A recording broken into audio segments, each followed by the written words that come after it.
Drone na escola. E aí, pessoal, curtiram aquela aula anterior que a gente falou sobre as ideias de enquadramento e configurações de câmera? Eu sei que pode ter ficado um pouquinho teórico demais e por isso eu preparei aqui um conteúdo bem prático para a gente poder exemplificar tudo aquilo que a gente conheceu na teoria. Então você vai ver como as técnicas de captação nos oferecem essas imagens incríveis.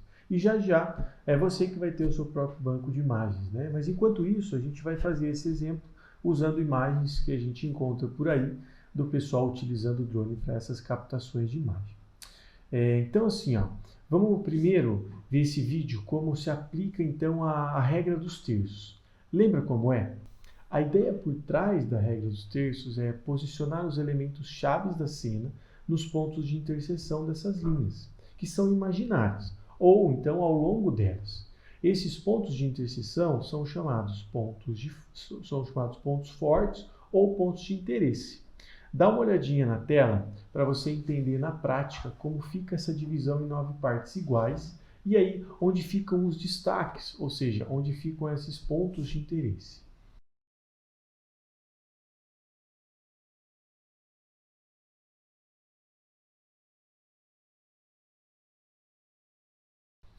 É muito legal, né? A gente vê assim um exemplo mais prático. Agora, a gente vai dar uma olhadinha em outras composições criativas, que a gente também falou na aula passada.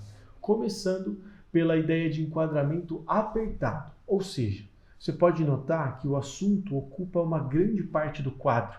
Parece que ele está extrapolando e, nesse caso, transmite uma sensação de intensidade, por exemplo. E para dar um contraste nisso, a gente vai analisar então o enquadramento amplo. Percebe nessa imagem que tem uma grande quantidade de espaço ao redor do assunto principal, que no caso é aquela pessoa andando. Agora, me diz se essa imagem não transmite uma sensação de vastidão, ou sei lá, liberdade, ou pelo tamanho espaço que tem ali, ou solidão, a pessoa está andando sozinha no meio daquilo tudo.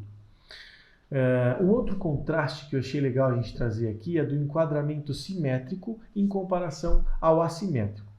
A gente vai começar então com o assimétrico, que deixa a gente com a sensação de que, tem alguma coisa fora do lugar. Percebe que o assunto principal, que nesse caso é o caminhão, ele não está centralizado e em função disso acaba criando um conflito. É uma tensão visual, parece que tem algo fora de lugar, né? Por outro lado, existem exemplos de simetria. Então percebe nessa parte alta da ponte que ela ocupa exatamente o centro da imagem e a câmera acaba girando em torno dela. Os elementos estão muito bem organizados, de maneira muito equilibrada em relação ao eixo central da imagem, o que transmite uma sensação do quê?